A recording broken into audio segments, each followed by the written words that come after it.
Umuulan. Punta tayo sa sa Hurt. At bili tayo ng ay gusto kong bilhin lipstick. Wala na kasi akong lipstick. So punta tayo doon. Ay, hindi na ako nagdala ng payong kasi lang naman. Lapit lang.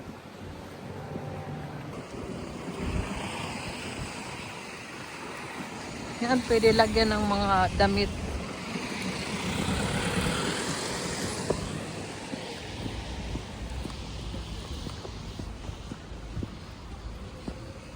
Punta tayo dyan sa Hill Park.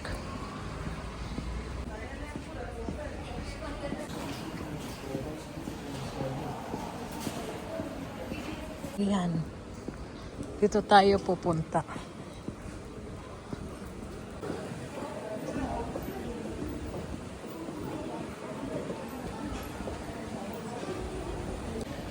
Dito hindi umuulan.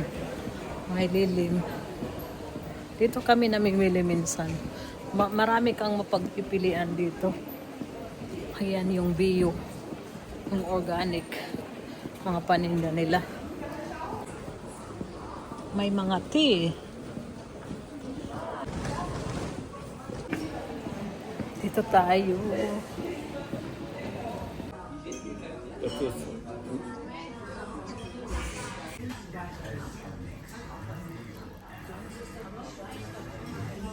Uwi na kami. Nakabili na ako ng lipstick. Tingnan nyo. Oh. Yan ang napili ko.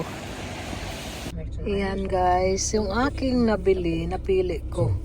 From Chanel. Chanel siya. Ganda diba? Yan yung kanyang kulay. Ich erlebe auch, dass viele Menschen so auf diesen Tiefschlaf fokussieren. Und ich glaube, es kommt daher, dass wir das Gefühl haben, Ang ganda. Parang hindi lang ako nag-lipstick. Kunti lang yung kulay. Hello mga sangkay. Pagkatapos namin magkape at bumili ako kanina ng lipstick. At yung lipstick ko talaga dalawa lang. At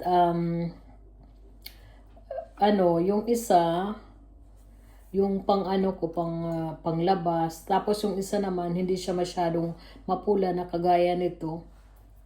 At yung mga pang-araw-araw ko lang para hindi naman ako masyadong sobrang pulang-pula. So ayan yung aking Spanish bread mga sangkay, gumawa ako.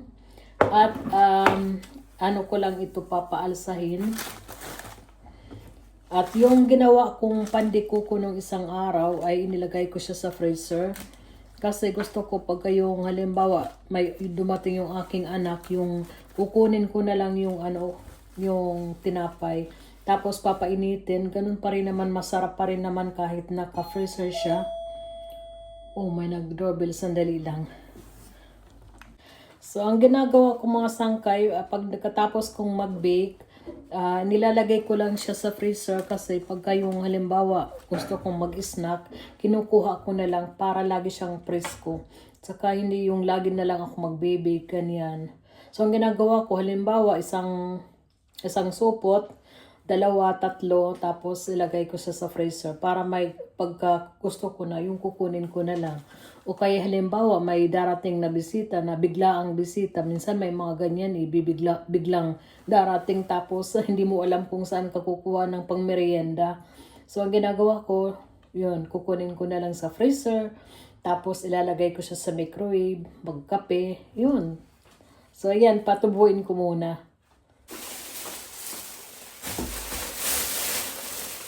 Ayan guys, ako'y nag-order ng pagkain online.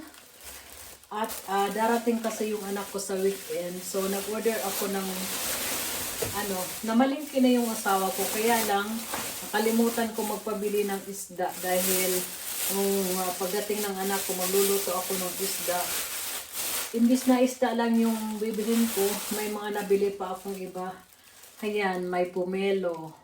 Ay, pamelo? Pomelo pala. May pomelo.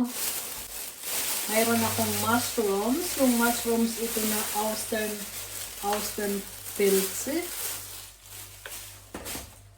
Ito, napaka-healthy nito. Yung dito. Garden cress. Tunfish, yung olive oil. Tinapay. Yung tinapay ito na hindi siya matamis. Shiitake pills. Ayan, shiitake. Mushrooms din yan siya. Cabbage. Zucchini. Cheese.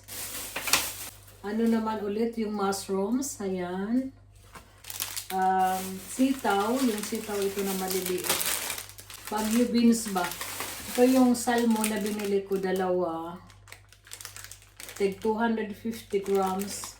Kaming dalawa lang naman ng anak ko yung kumakain. Yung asawa ko, hindi naman nakain ng isda at saka karne.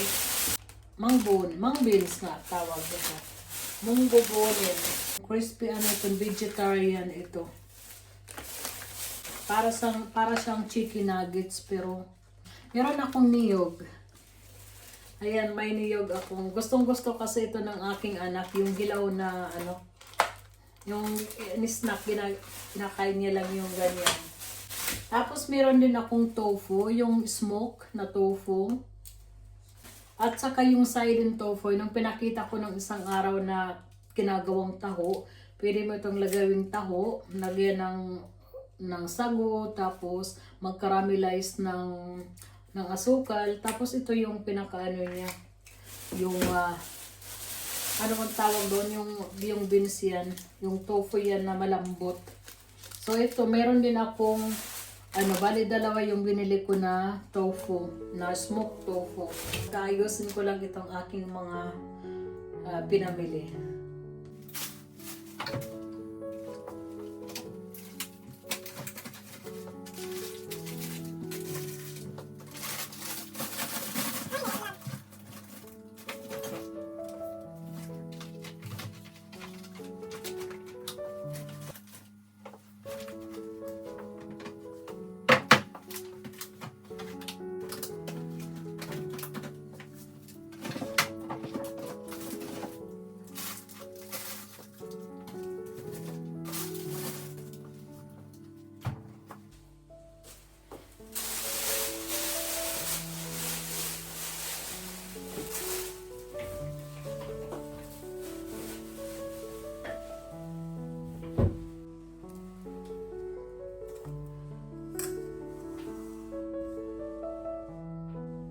Super ripe na yung aking avocado.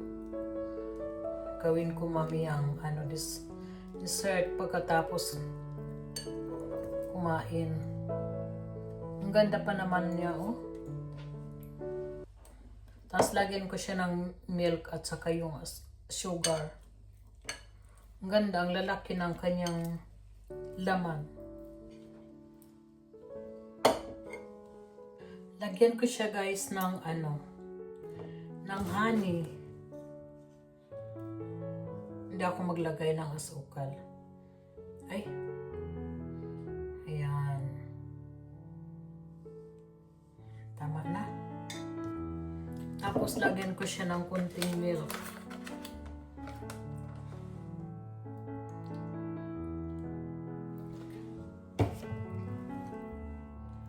Diyos mio, punong-puno. Dati yung noon sa Pilipinas, ang ginagawa ko, lalagyan ko siya ng powdered milk, tapos lagyan ng asukal. Kaya minsan naman yung condensed milk ang ilalagay. Kung anong meron. Masarap. Mas masarap pagka yung honey yung ilalagay. Ano ko lang at mamaya ko na siya kainin.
Nagluto ako ng patatas. Yun ang pinaka bigas namin.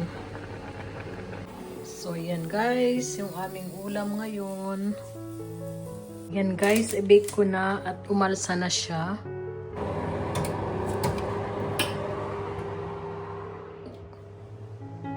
So, yan guys. Ang dinner ng aking anak, ng asawa ko. Yung bake na gulay. Nilagyan ko siya ng feta cheese at saka yung patatas. Okay na to sa kanya. Tapos na yung ating Spanish bread. Sabi ko, bakit may kulang? Parang may kulang. May kulang nga. Di ba niro-roll pa yan na sa breadcrumbs? Nakalimutan ko. Pero okay lang. Ay, sarap niyan. Golden brown. So, yan guys. Bye-bye na. Thank you for watching. Hanggang sa susunod ko na lang ulit na vlog. Bye! So, tikman natin. Wala siyang, hindi ko nalagyan ng coating. Hindi ko siya inano sa, breadcrumbs. Ayan natin, no? Oh, di ba? Ayan, umuusok pa. Super lambot. Ang sarap. Sarap sa kape.